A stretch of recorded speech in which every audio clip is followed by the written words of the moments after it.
Welcome back, brothers and sisters. I am Braden. This is Langley Outdoors Academy, the place where we not only talk about what's going on in the gun world, but also how we're going to fix it together. And the content that we're going to talk about tonight is something that I really want to at least draw attention to. With the whole ATF raid that killed an individual that was the subject of the warrant, I want to ask why on something, because I find something very fascinating when we're looking into the actual warrant, we're looking at the news reporting, the way the ATF is kind of going, we'll brush that under the rug. Something on a high level just doesn't seem to make sense, and that's what we're about to talk about. Everything will be linked into the description box below. I can't wait to hear what you guys think, and of course, make sure you hit that like button, subscribe to the channel, and turn the notification bell on. And this content is made possible by American Hartford Gold.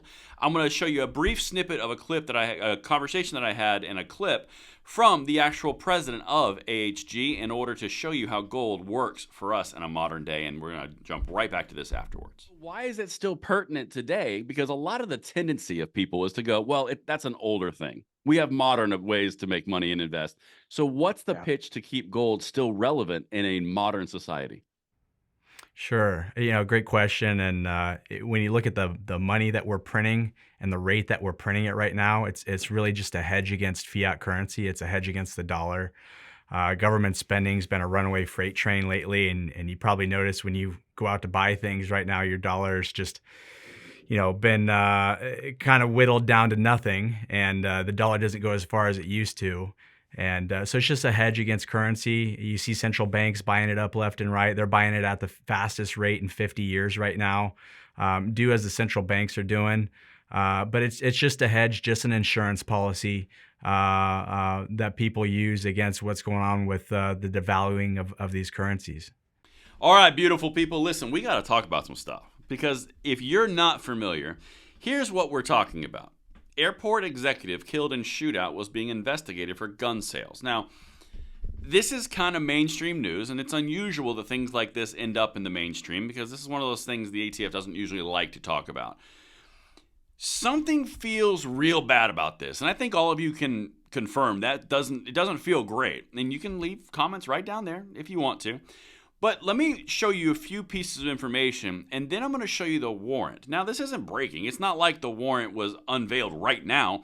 But when I'm looking at it, I want to ask a question that's pretty key. So here we go. Check this out. State police said that the shooting, also in Little Rock, took place around 6 a.m. Tuesday. We're going to revisit that in a second. The agents were trying to serve a warrant when Malinowski opened fire, resulting in the agents returning fire. And that's what the ATF said. So they said, hey, they shot at us first. I'm curious to see the ballistic reports and all the investigation, if it happens. We'll see. But that's not the point of this video. Malinowski's family have criticized the raid, saying in a statement released by their lawyer, "We do not understand the government's decision which led to a dawn raid on a private home and triggered the use of deadly force." And now we're getting into the little snippet that I really want to break down. Me and Tim on Second Legacy, another channel that we have here, we broke this down for about 18-20 minutes in a kind of a longer what-if scenario. And we both arrived at a very similar conversation as what you and I are about to have. The 6 a.m. piece is extremely unusual. And again, I'm going to show you the warrant. All the stuff is linked. But I got one more little piece for you. This is why they went, okay? According to the unsealed and partly redacted affidavit from the ATF, Malinowski bought more than 150 guns between May of 2021 and February of 2024, which he resold without a license. The affidavit was first reported by local media Thursday. Okay. 150 guns over a 3-year period. That's their whole shtick. That's the thing. That's what they were going for. Now, I can't help but draw some connections to a recent law that was passed in 2022, the Senate Bipartisan Safer Communities Act, which gave the ATF impetus to create a new rule redefining what is a federal dealer. So now, when you're looking at that and looking at this, we have a new law that John Cornyn negotiated on the Republican side, and 15 Republicans crossed the aisle to vote for it, in which the ATF utilized the new law to enact more rules. For example, they said every 18, 19, and 20-year-old who buys a gun has a mandatory waiting period because, you never know how crazy they are. That's across the board. That's just a demographic. If you're in that bucket, yeah, you're waiting. Your rights, you can't have those because, hashtag safety. That was the argument. Well, they also changed what's considered a federal firearms dealer. Well, wouldn't you know it, this exact same scenario would fall under those new rules enacted by the Senate Safer Communities Act. Now, that's just the backstory. I want to show you something on the district court actual warrant, and then we're going to break this down and tie all of this together because something it doesn't smack of correct. So you can see right here on the screen, this is for the Eastern District of Arkansas. It's the application for a search warrant. Okay, fine. Evidence of a crime, contraband, fruits of a crime, or other items illegally possessed, property designed for use, intended for use, or used in committing a crime. That's the basis for what they granted the warrant, okay? All right, fine. Let's just say that he's, in a hypothetical, they're committing a crime. I'm not saying that selling your own private property is a crime. I'm just saying, let's just say they moved past that part and they deemed it as such, okay? This is the part that I really have a hard time squaring, and so does the family, and I really want to bring up to more of an attention point.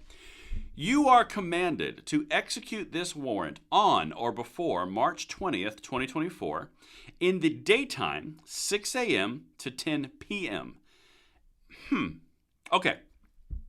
So while we're hovering around the time frame that they were commanded to fulfill the warrant in, why, of a guy who has zero violent history, zero criminal record, zero interactions with police in a negative manner, and oh, by the way, they were following him and investigating him for 2 and 3 years, so they knew his patterns, they knew where he worked, they knew his cars, they knew his background, they knew everything about him. This is not just an ad hoc in the moment, ooh, let's go and, let's get a warrant for this guy. They knew every single thing in an ongoing operation about this guy. They also knew he had no criminal history and no propensity for violence whatsoever. So they decide to do a 6 a.m. raid at a residence where you're going to feel the most defensive. They didn't pull him over in a car where it was in public.